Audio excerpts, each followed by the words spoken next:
悲しい歌聞きたくないよ I love you 逃れたどり着いたこの部屋何もかも許された恋じゃないからいいね。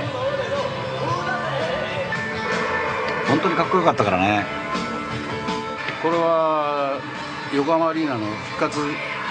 尾崎豊の生涯のパートナーとして共に作品を作ってきた音楽プロデューサーの須藤晃さん。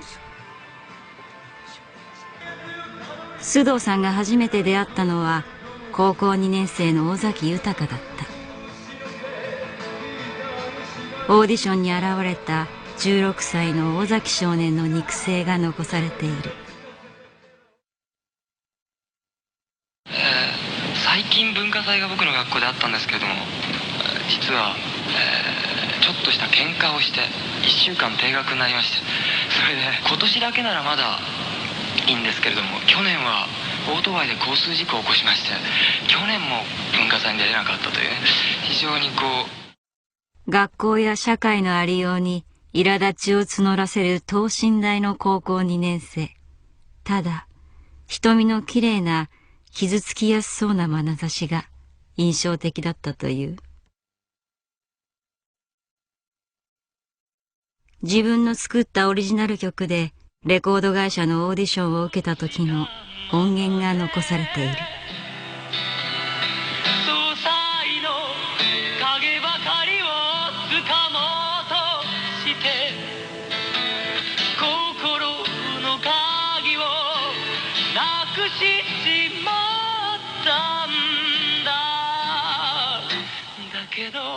圧倒的な束縛感があるみたいな人が、それはそれですごく共感できるところが多いなと思ったんですけど、彼の声の表現力みたいなものが普通じゃないなと思ってましたね。歌ってる時にその切なさみたいなものを感じさせる最大の要因は詩ではなくて声なんだなって思ったんですよね。何分ですか今。都内の有名私立高校を中退した彼は、高校を卒業するはずだった日に初めてのライブをぶつけてきた。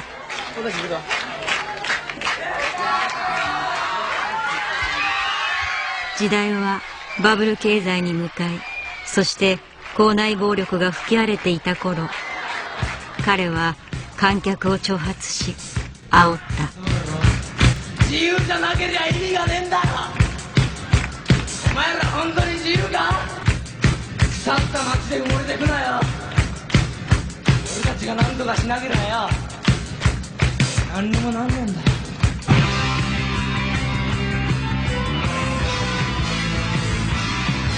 11のさられたブルースを聞きながら、夢見がちな俺はセンチなため息をついている。大していいことあるわけじゃないだろう。ひとときの笑顔は疲れもさ探し回ってる。バカ騒ぎしてる。その年の1本目からずっとこうやってメモしてるんですけど、音楽評論家の平山雄一さんはデビュー当時から尾崎豊の全ツアーを取材してきた。年金の中ホールなんですね。それがティーンエイジャーじゃないですか。途中でティーンエイジャーだってことも忘れちゃうぐらい、その歌も良かったし、言葉が立っててびっくりしましたよね。初めて見た子の、特に10代の子なんかってびっくりするんじゃないかね。すごくリアルだし、パフォーマンスとしてもすごい完璧、完璧って言葉はいいかどうかわからないけど、はすごくインパクトがあったんじゃないかと思いますね。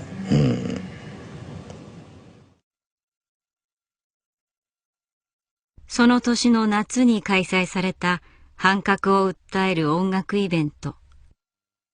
核廃絶のメッセージに共感したアーティストたちが参加した。この中に18歳の彼もいた。自由になりたくないかい、熱くなりたくはないかい、自由になりたくないかい、思うように生きているかい。およそ30分の持ち時間、半分が過ぎた頃、彼は照明の櫓によじ登っていた。高さは7メートル、3階建ての建物とほぼ同じ高さ。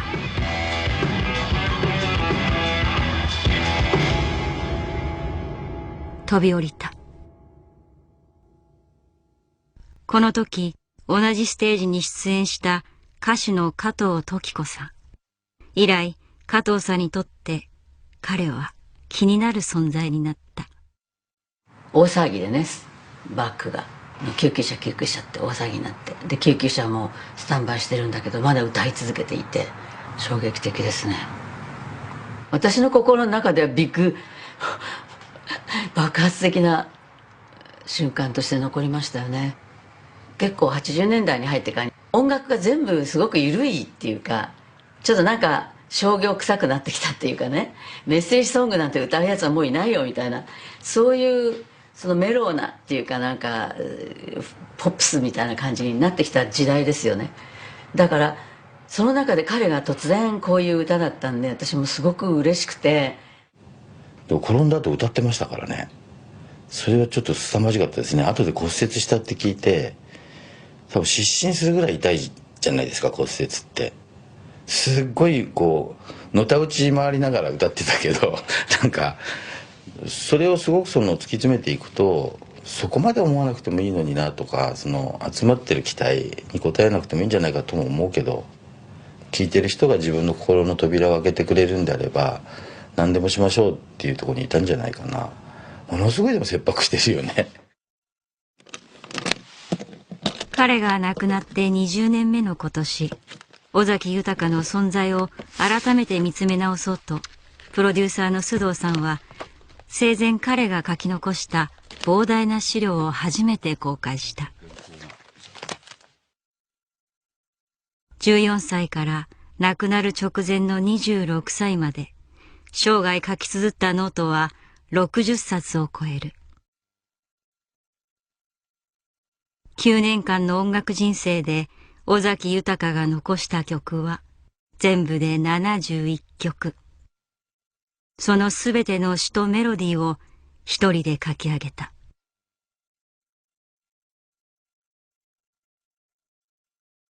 どんな名曲も最初の一歩はこうしてノートにぶつけた心の叫びから始まっていた。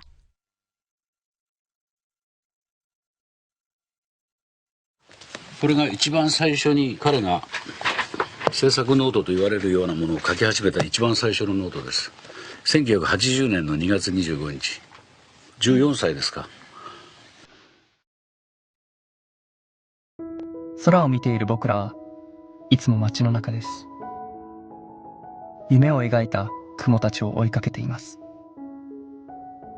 一時の安らぎが欲しくてなんとなく生きてる。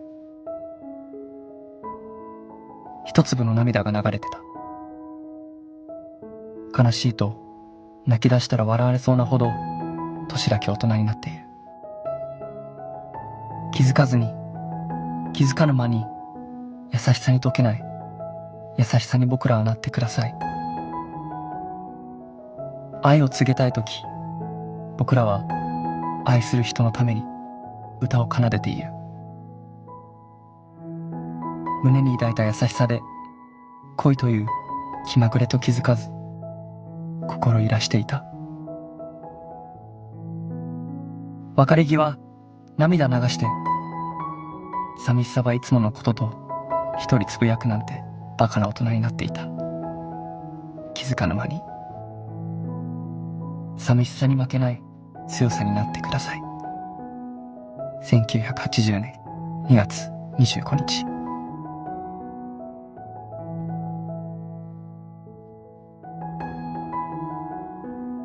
空を見て悲しいと感じる14歳の心の揺らぎ。彼が持ち込んでくる楽曲は歌詞が異常に長く、そのほとんどがメロディーに乗せて歌うには字余りばかりだった。